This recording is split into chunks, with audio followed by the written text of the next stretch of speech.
Hello friends, welcome to Shriram science. आज हम लोग एक मेंस का क्वेश्चन डिस्कस करने वाले हैं।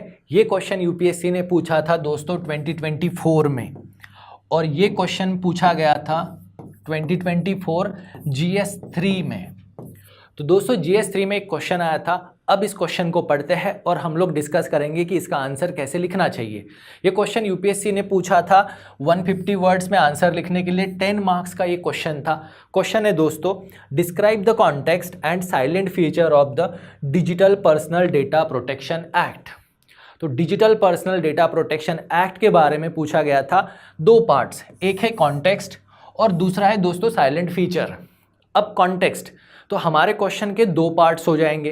पहले पार्ट में हम एक्सप्लेन करेंगे कि इसका कॉन्टेक्स्ट क्या है, कि ये क्वेश्चन, ये जो बिल है इसे पास करने की ज़रूरत क्यों पड़ी, और उसके बाद इस बिल के जो साइलेंट फीचर्स है उन्हें डिस्कस करेंगे। तो ये हमारे आंसर जो है, हमारा आंसर जो है वो दो पार्ट्स में होगा। अब दोस्तों यहाँ पे एक टेल वर्ड आया है डिस्क्राइब।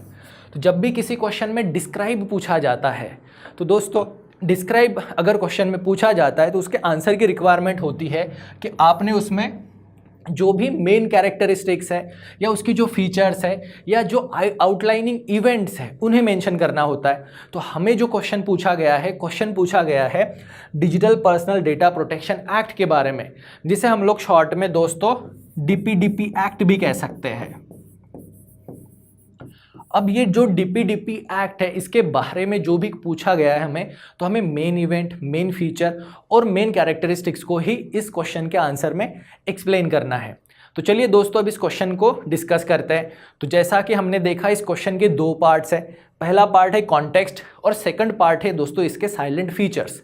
तो पहले कॉन्टेक्स्ट की बात कर लेते हैं कि हमें इस एक्ट की ज़रूरत क्यों पड़ी। अब दोस्तों जब भी बात कॉन्टेक्स्ट की होती है तो उसे स्टोरी के फॉर्म में याद रख लेते हैं थोड़ा सा। तो दोस्तों ये आईटी से रिलेटेड है, इंफॉर्मेशन टेक्नोलॉजी से रिलेटेड है, और यहाँ पे बहुत ज़्यादा अमाउंट में डेटा जनरेट हो रहा है। भारत में number of internet user, mobile phone user, इनका नंबर भी इंक्रीज़ हो रहा है। साथ ही ये यूज़र जो भी डेटा जनरेट करते हैं उनकी जो साइबर स्पेस में एक्टिविटीज़ है, ये डेटा भी इंक्रीज़ हो रहा है। तो दोस्तों इस पूरे फील्ड को रेगुलराइज करने के लिए, इसको लीगली डिफाइन करने के लिए हमारे पास एक एक्ट था। वो था दोस्तों हमारा आईटी एक्ट, जो 2000 में पास हुआ था। तो ये 20 से 25 सालों में आईटी के फील्ड में बहुत सारी चेंजेस हो चुके थे। तो इसीलिए दोस्तों इस एक्ट का जो कॉन्टेक्स्ट है, पहला जो कॉन्टेक्स्ट है कि हमारे पास लीगल फ्रेमवर्क नहीं था। तो ये एक्ट हमें एक लीगल फ्रेमवर्क प्रोवाइड करेगा जो इन 20 से 25 सालों में जो भी आईटी फील्ड में रिवोल्यूशन हुए हैं उन्हें रेगुलराइज करने के लिए, उन्हें लीगली रिकॉग्नाइज करने के लिए। ये पहला कॉन्टेक्स्ट था। दूसरा कॉन्टेक्स्ट जो इंपॉर्टेंट था वो था दोस्तों राइट टू प्राइवेसी।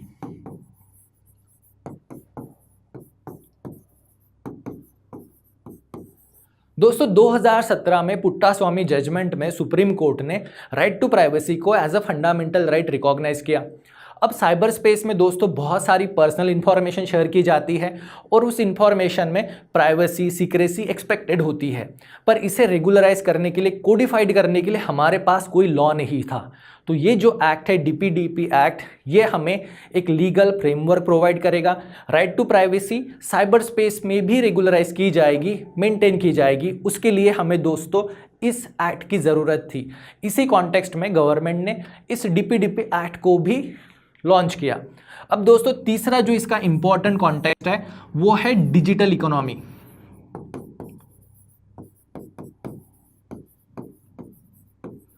अब दोस्तों भारत में gig economy, digital economy grow हो रही है। फिर चाहे वो जोमेटो हो, उबर हो, ई कॉमर्स, अमेजॉन, फ्लिपकार्ट हो या सोशल मीडिया साइट्स हो, यहाँ पे जो भी डेटा जनरेट हो रहा है उस डेटा का इकोनॉमिक इम्पैक्ट भी है। बिजनेसेस भी इस डेटा को यूज़ करते हैं, गवर्नमेंट भी इस डेटा को यूज़ करती है। इसीलिए दोस्तों हमें इस डिजिटल इकोनॉमी का पूरा बेनिफिट लेने के लिए, साथ ही सिक्योरिटी, डेटा सिक्योरिटी या साइबर स्पेस में सिक्योरिटी प्रोवाइड करने के लिए, ताकि साइबर क्राइम्स को रोका जा सके, उसके लिए भी दोस्तों हमें इस एक्ट की ज़रूरत थी। ये तीसरा इंपॉर्टेंट पॉइंट है इस एक्ट के कॉन्टेक्स्ट में।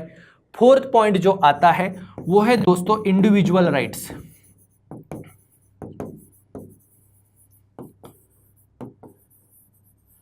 इन इंडिविजुअल राइट्स को हमें बैलेंस करना था बिजनेस नीड और स्टेट रिक्वायरमेंट के हिसाब से।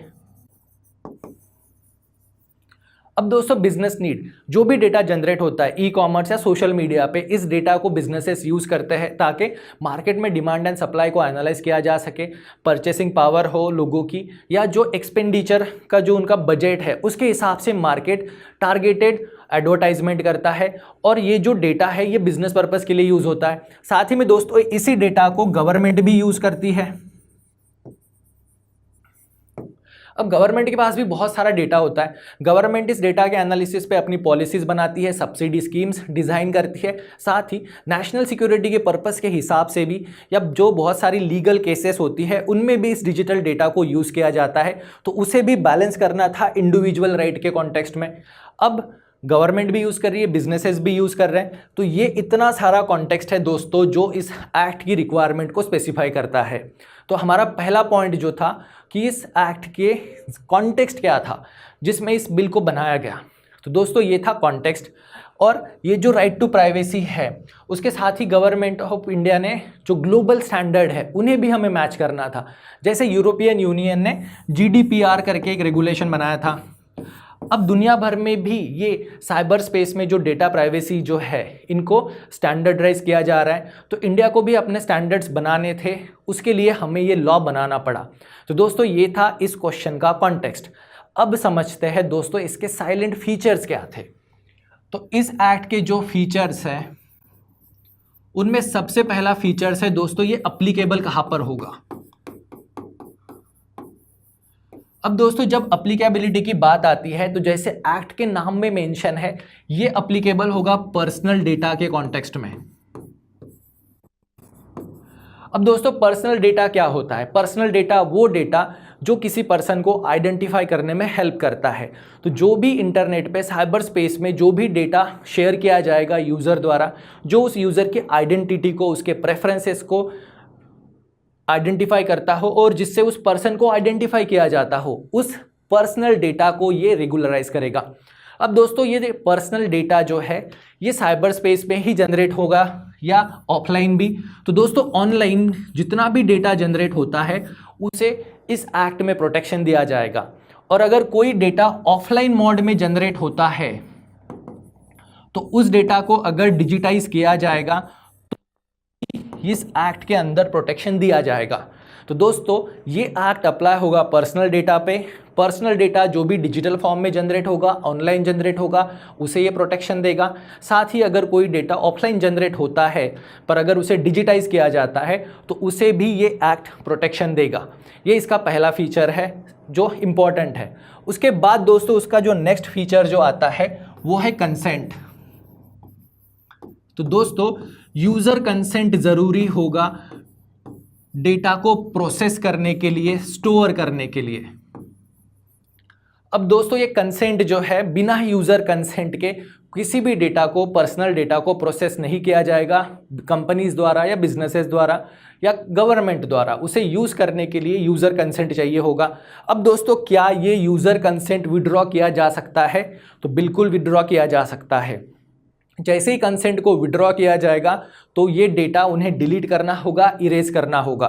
साथ ही दोस्तों इस एक्ट में ये भी मेंशन है कि अगर चाइल्ड है, ओके चाइल्ड, अब ये चाइल्ड को कैसे डिफाइन किया गया है? तो इस एक्ट में चाइल्ड की डेफिनेशन जो है दोस्तों वो 18 ईयर्स है। तो अगर कोई चाइल्ड है जो इंटरनेट पे डेटा जनरेट कर रहा है, उस केस में उसके पेरेंट का कंसेंट या जो लीगल गार्जियन है उनका कंसेंट रिक्वायर्ड होगा। बिना कंसेंट यहाँ डेटा प्रोसेसिंग अलाउड नहीं है। तो ये कंसेंट वाला सेकंड इंपॉर्टेंट फीचर है। उसके बाद जो इसका इंपॉर्टेंट फीचर है दोस्तों वो है इन्होंने दो टर्म्स को डिफाइन किया है। उनमें से एक जो इंपॉर्टेंट टर्म है वो है डेटा प्रिंसिपल। अब डेटा प्रिंसिपल किसे कहा जाएगा? डेटा प्रिंसिपल जो भी पर्सन अपना प्राइवेट डेटा शेयर कर रहा है, पर्सनल डेटा शेयर कर रहा है, या डेटा जिस किसी पर्सन को पॉइंट करता होगा, उसे इन्होंने यहाँ पर लीगली डिफाइन किया है इस एक्ट में एज अ डेटा प्रिंसिपल। अब डेटा प्रिंसिपल को दोस्तों इन्होंने कुछ सर्टन राइट्स दिए हैं और ड्यूटीज भी दी है। तो दोस्तों यहाँ पे जो डेटा प्रिंसिपल है उसके पास राइट है कि वो जान सकता है कि उसका डेटा जो है वो किस पर्पस के लिए प्रोसेस किया जा रहा है, साथ ही अगर ये पर्सन चाहे तो उस डेटा को ये इरेज भी कर सकता है या अपने कंसेंट भी होल्ड कर सकता है। साथ ही ये यूज़र ये भी डिफाइन कर सकता है कि ये डेटा कब तक स्टोर रहेगा। इतने सारे राइट्स जो है ये हमने डेटा प्रिंसिपल को दिए हैं। साथ ही दोस्तों यहाँ पर इन्हें ग्रीवियंस रिड्रेसल मैकेनिज्म भी प्रोवाइड किया गया है कि अगर कोई इनकी रिक्वेस्ट होगी, कंप्लेंट होगी, तो ये कंप्लेंट को परस्यू भी कर सकते हैं। उसके लिए गवर्नमेंट ने एक सेपरेट बोर्ड भी बनाया है। अब दोस्तों ड्यूटीज़ में ये एक है कि इनका जो भी ग्रीवियंस रिड्रेसल आता है तो यहाँ पर डेटा प्रिंसिपल से एक्सपेक्ट किया जाता है कि वो कोई भी फॉल्स कंप्लेंट ना फाइल करे या कोई भी अननेसेसरी ग्रीवियंस ना रेस करे। उस केसेस में इन पर पेनाल्टी का भी प्रोविजन है। तो दोस्तों डेटा प्रिंसिपल पर पेनाल्टी भी लगाई जा सकती है 10,000 रुपीज़ तक की। तो ये इसका और एक इम्पॉर्टेंट फीचर है डेटा प्रिंसिपल। अब इसका फोर्थ इंपॉर्टेंट फीचर जो है वो बात करेंगे, वो है दोस्तों डेटा फ्यूडिशियरी।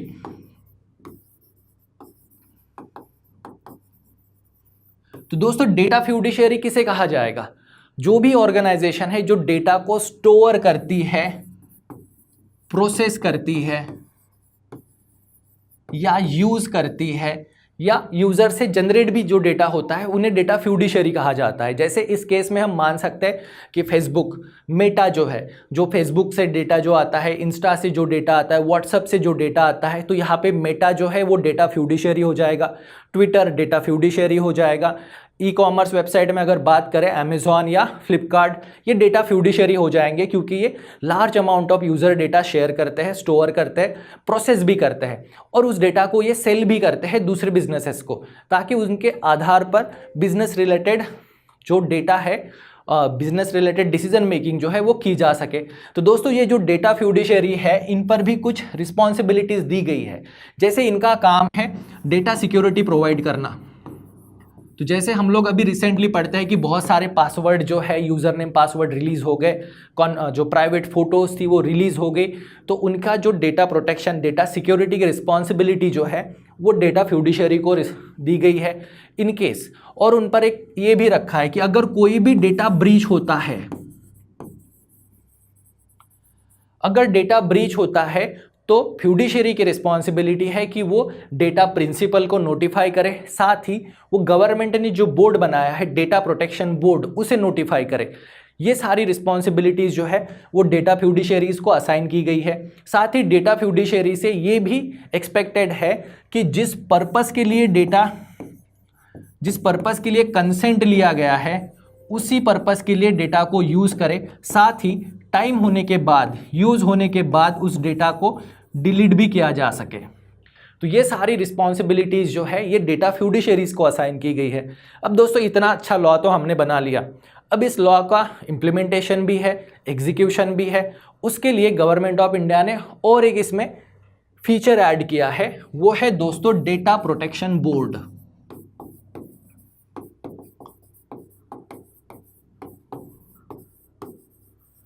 तो डेटा प्रोटेक्शन बोर्ड जो है वो इस एक्ट के इम्प्लीमेंटेशन को मैनेज करेगा। डेटा प्रिंसिपल से जो भी ग्रीवेंस रिड्रेसल की कंप्लेंट्स आती है या डेटा फ्यूडिशियरी अगर किसी लॉ से कंप्लाई नहीं कर रही या अपनी रिस्पॉन्सिबिलिटीज़ को फॉलो नहीं कर रहे हैं, उस केस में उनके खिलाफ एक्शन जो है वो ये डेटा प्रोटेक्शन बोर्ड लेगा। अब इस डेटा प्रोटेक्शन बोर्ड को दोस्तों 250 करोड़ रुपए तक का फाइन लगा सकता है ये डेटा फ्यूडिशियरीज़ को। और अगर जो चिल्ड्रन स्पेसिफिक राइट्स है अगर उन्हें इन्फोर्स ना करे तो ये कम से कम 200 करोड़ तक का फाइन लगा सकते हैं। तो दोस्तों इस डेटा प्रोटेक्शन बोर्ड के पास इन्होंने बिल को एग्जीक्यूट करने की रिस्पॉन्सिबिलिटी तो दी है, साथ ही उसे एग्जीक्यूट करने के लिए जो अथॉरिटी चाहिए वो भी इस बोर्ड को असाइन की गई है। ये बोर्ड जो है ये डेटा फ्यूडिशियरीज पर या जो डेटा प्रिंसिपल है इन पर जो फाइन जो है वो लगा सकता है, पेनाल्टी जो है वो लगा सकता है। तो दोस्तों ये इतने सारे फीचर्स थे, साइलेंट फीचर्स। तो इनमें से आप अपने आंसर के हिसाब से पर्टिकुलरली इंपॉर्टेंट साइलेंट फीचर्स को एग्जाम में लिख सकते हो। अब दोस्तों एग्जाम में हमें हमारा आंसर तो बैलेंस भी करना होगा, तो हमने कॉन्टेक्स्ट लिखा, हमने साइलेंट फीचर्स लिखे। अब दोस्तों इस एक्ट की कुछ लिमिटेशंस भी होंगे, इसके कुछ शॉर्टकमिंग्स भी होंगे जिन्हें हम इम्प्रूवाइज करने के लिए गवर्नमेंट को सजेशन भी दे सकते हैं। तो दोस्तों इस एक्ट की जो लिमिटेशंस है या इसके जो शॉर्टकमिंग्स है उनमें सबसे पहला जो है वो है इन्होंने स्टेट को एक्सेप्शन दिया है। तो दोस्तों इन्होंने गवर्नमेंट को नेशनल सिक्योरिटी, सॉवरेनिटी या इंटरनल सिक्योरिटी के कॉन्टेक्स्ट में अगर बात करें तो गवर्नमेंट के पास इन्होंने एक्सेप्शन दे रखा है। तो गवर्नमेंट डेटा प्रोसेस कर सकता है लीगल रिक्वायरमेंट के लिए, सिक्योरिटी के लिए। तो यहाँ पे ये स्टेट एक्सेप्शन जो है ये कहीं ना कहीं डेटा प्राइवेसी को ब्रीच करता है। तो डेटा प्राइवेसी वाला जो एंगल है उसमें स्टेट एक्सेप्शन ये अनरेगुलेटेड है, इसे रेगुलेट करने की ज़रूरत है। उसके साथ ही जो कृष्णा कमेटी ने जो रिकमेंडेशन दी थी जिसमें था राइट टू फॉरगॉटन, उसे ग्रांट नहीं किया गया है।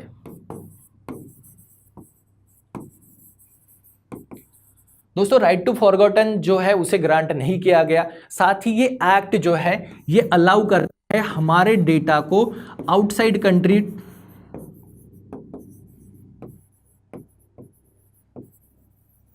तो दोस्तों इंडिया में जो भी डेटा जनरेट होगा, इंडियन यूजर जो भी डेटा जनरेट होगा उसे इंडिया में ही सेव करना चाहिए। डेटा लोकलाइजेशन की कंसेप्ट यही थी और यूरोपियन यूनियन ने इसे मैंडेटरी किया है। पर हमारे लॉ में कहीं पे भी डेटा लोकलाइजेशन मैंडेटरी नहीं है। तो जो भी इंडिया में डेटा जनरेट हो रहा है, प्राइवेट डेटा, पर्सनल डेटा जो जनरेट हो रहा है, उसे चाहे तो इंडिया के बाहर ले जा सकते हैं, एक्सेप्ट अगर गवर्नमेंट एक्सप्लिसिटली किसी कंट्री को डेटा शेयर करने के लिए बैन करे। बट बाय डिफ़ॉल्ट अगर माने तो इंडिया में जितना भी पर्सनल डेटा जनरेट होगा वो तो यूएसए जाएगा, क्योंकि मेजॉरिटी कंपनीज तो यूएसए में ही है, उनके डेटा सेंटर भी यूएसए में है। तो दोस्तों ये डेटा आउटसोर्सिंग ये इसके मेजर लिमिटेशंस है। साथ ही में दोस्तों जो डेटा प्रोटेक्शन बोर्ड गवर्नमेंट ने बनाया है, अब इस डेटा प्रोटेक्शन बोर्ड के मेंबर जो है इनका सिर्फ 2 साल का टेन्यूअर है और वो भी रीअपॉइंटमेंट के लिए एलिजिबल भी है। तो दोस्तों ये एक शॉर्ट टर्म मेजर है, यहाँ पे लॉन्ग पॉलिसी विजन नहीं है। तो ये इस एक्ट की लिमिटेशंस है जिन्हें आप अपने आंसर में एज अ सजेशन सजेस्ट कर सकते हो। लिमिटेशंस को भी लिखोगे और सजेशन में भी आप लिखोगे कि स्टेट की जो एक्सेप्शंस है इन्हें कोडिफाई किया जा सके, जो राइट टू फॉरगॉटन है या जो राइट टू डेटा पोर्टेबिलिटी है उसे ग्रांट किया जाए। साथ ही डेटा लोकलाइजेशन को मैंडेटरी करे, स्पेशली जो पर्सनल डेटा है, जो सेंसिटिव डेटा है उसके बारे में, या जो डेटा प्रोटेक्शन बोर्ड के मेंबर है इनके लिए भी आप सजेशन दे सकते हो कि इन्हें हम लोग ऑटोनॉमी दे ताकि लॉन्ग टर्म विजन के साथ ये काम कर सके और इस एक्ट को स्पिरिट में, रियलिटी में इम्प्लीमेंट कर सके। तो दोस्तों ये थे इसकी लिमिटेशंस, इसके फीचर्स और साथ ही कॉन्टेक्स्ट। तो दोस्तों आई होप कि अब आप इस क्वेश्चन का आंसर लिख पाओगे। इस बार ये क्वेश्चन 150 वर्ड्स के लिए पूछा गया था, पर आने वाले टाइम पे ये क्वेश्चन आपको 250 वर्ड्स के लिए भी पूछा जा सकता है, या किसी एक क्वेश्चन में इनके कॉन्टेक्स्ट या साइलेंट फीचर्स के बारे में, लिमिटेशंस के बारे में आपसे ओपिनियन मांगा जा सकता है। तो आई होप कि ये सेशन आपको यूजफुल लगा हो। दोस्तों अगर कोई भी कमेंट हो, सजेशन हो तो प्लीज़ कमेंट सेक्शन में ज़रूर बताइए। वीडियो को लाइक करना नहीं भूलना है। Thank you very much.